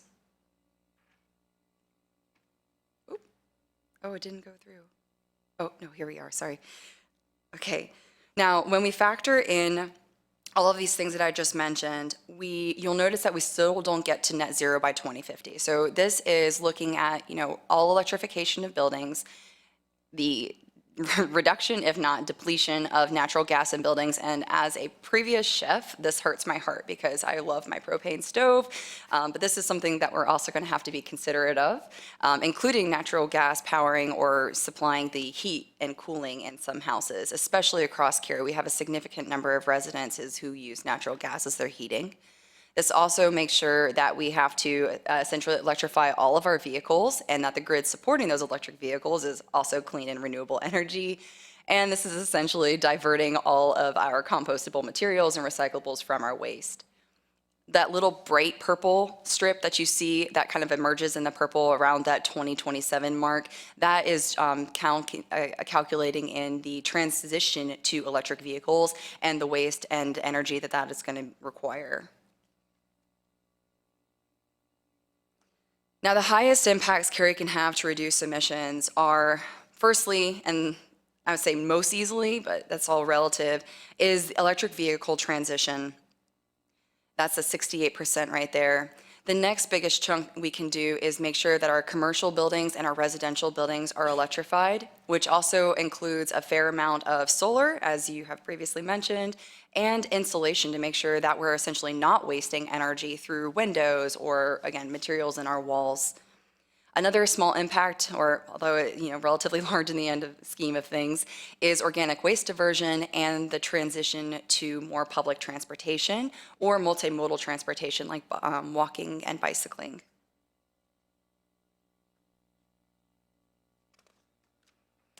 So one of the things I want to stop and pause for a second is that this presentation has a lot of information about reducing emissions. Now, that is a primary goal of what we are trying to achieve with the Climate Action Strategy.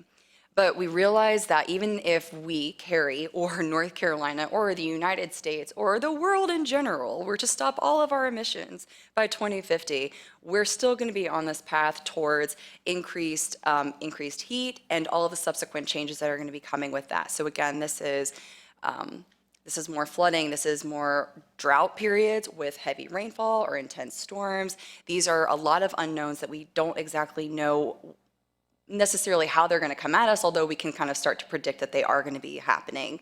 So we also want to be mindful of resiliency and adaptation in our community, and that's going to require a bit more of a holistic look at things, which is going to include protecting and prioritizing our natural resources and the health and wellness of our community. When we're thinking about the health and wellness of our community, and I love that you said this earlier, we're also thinking about affordable housing and the way that stresses, just everyday stresses in life, especially as they compound, will also make stresses when we have an adverse weather event or possibly 48 to 72 hours without power, that much worse for an individual and therefore the community. So for a little bit of the bright news for a second is I'm so tickled to hear that we're already thinking about these things and Cary is already acting to do these things. So as a community in general, we're actually doing fairly well. And again, I'm not going to go through all the details because you do have them in front of you. But there are things that we're working towards. So of course, we are being mindful in the LDO that we allow for solar development. And of course, our online dashboard or our online data portal allows us to track how many permits we have going on yearly, which relatively speaking in our area is actually quite good.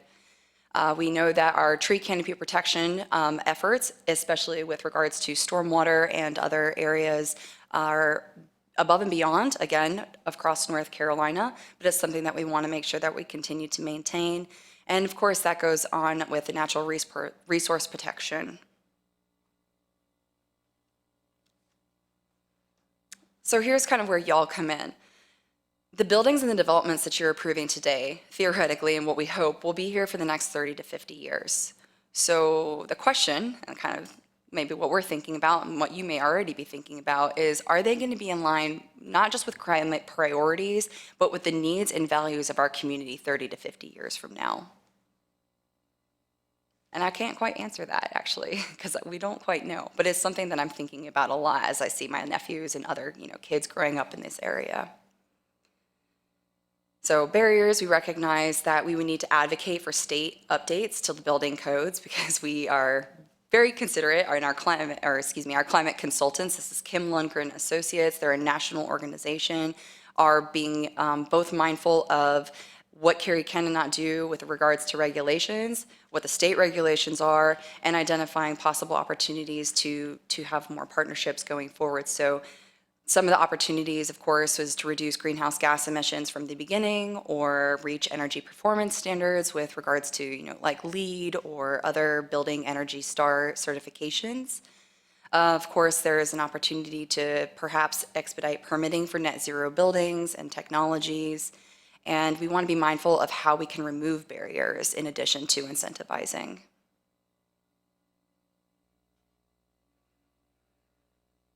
So looking at where we were in 2001 versus 2019, and then also understanding the 2050 projections of community development and growth, which I think is at least 19% in the next 10 years, we have to be mindful about the tree cover loss and increased driving is also increasing vehicle emissions and increased heat.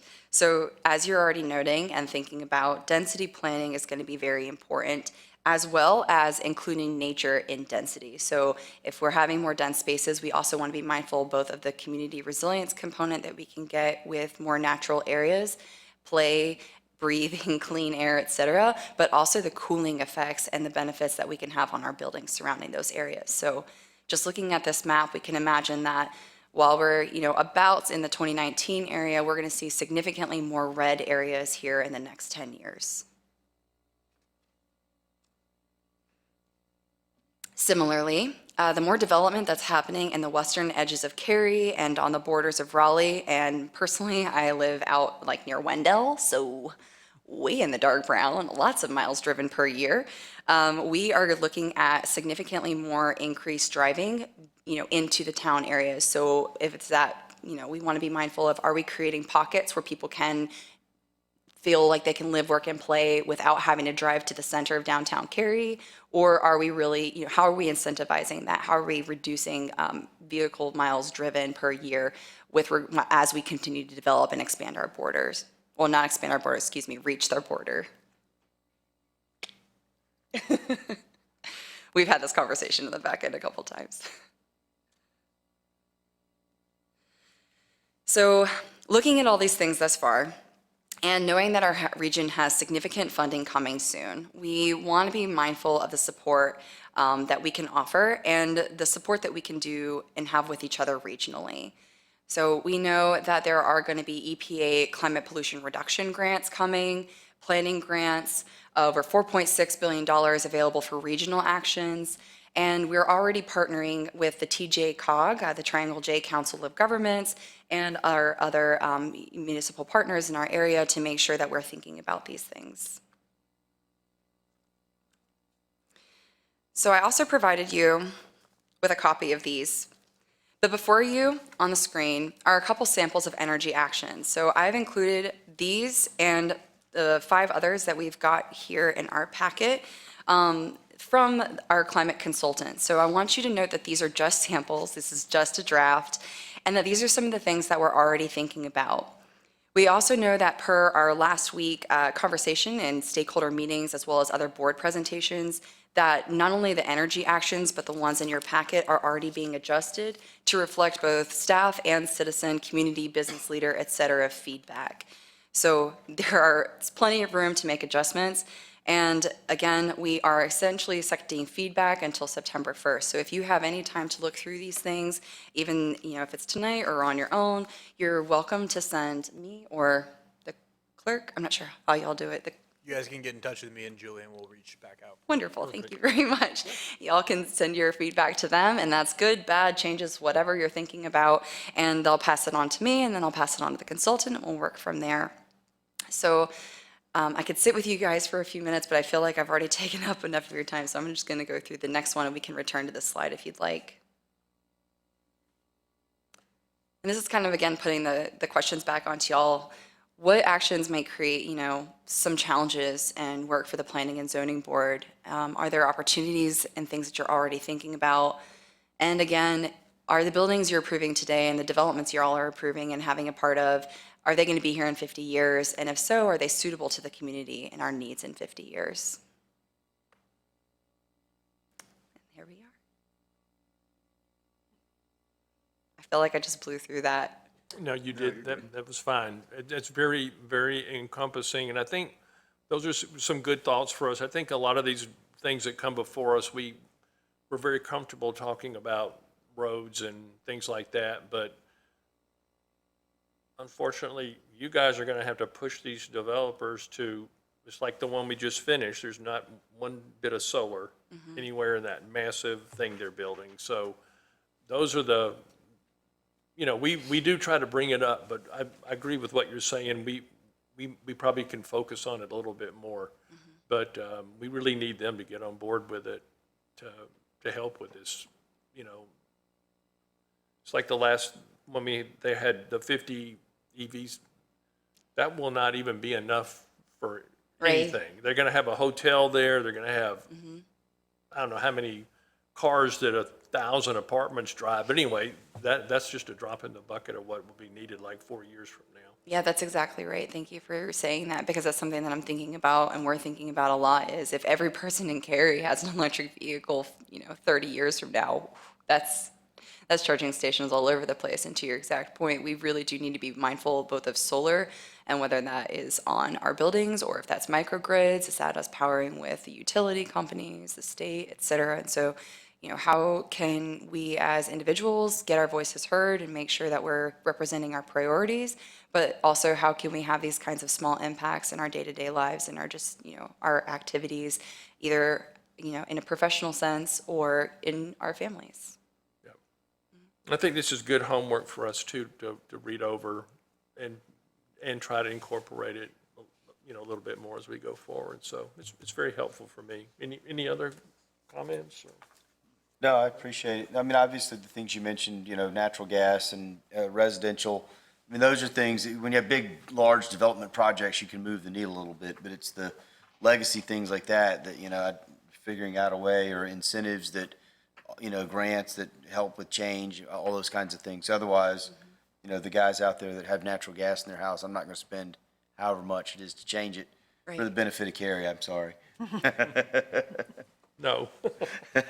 No, but it's very helpful to have that as always, I've always thought of Cary as being very proactive, and to know that you're thinking through these things and trying to put some legs around what needs to be done, both on a personal and a commercial level. We need to know that.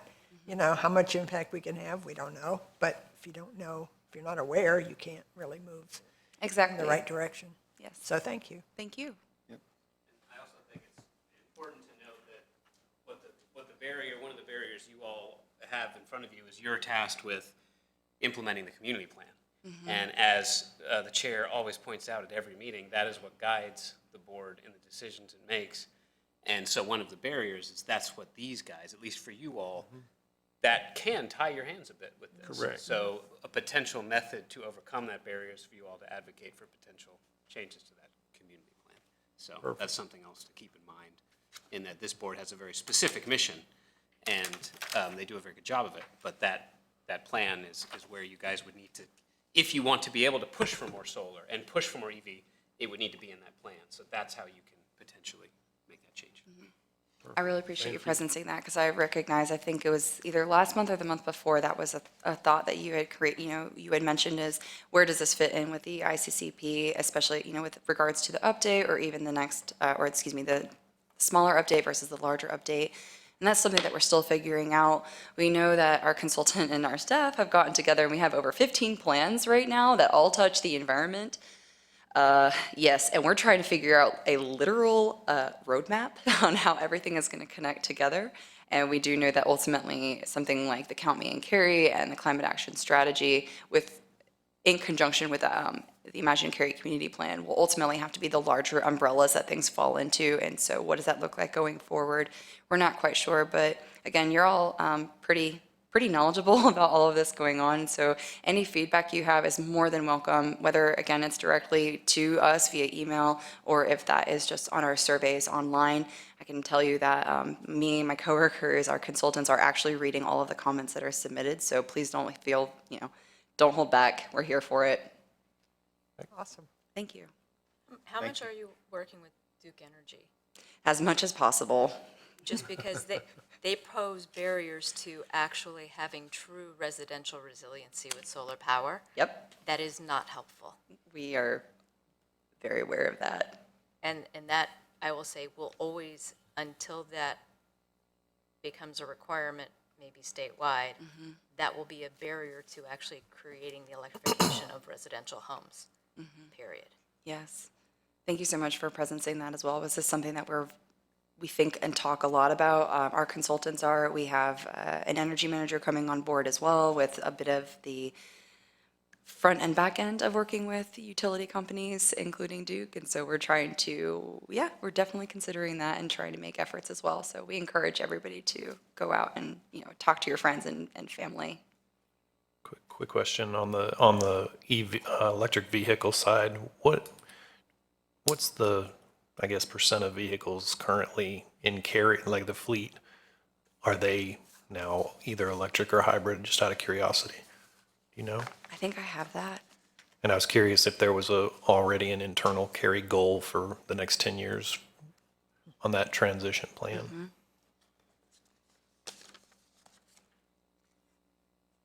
Oh, I might not have that in here. I had it in another, I'm sorry, I've given so many presentations Oh, that's recently. fine. But I actually do have that number, and I think that right now it's something like Cary has less, or about 1% of our vehicles across Cary are electric vehicles, which actually it coincides with our national standards. So basically across the United States, there's about 1% of electric vehicles.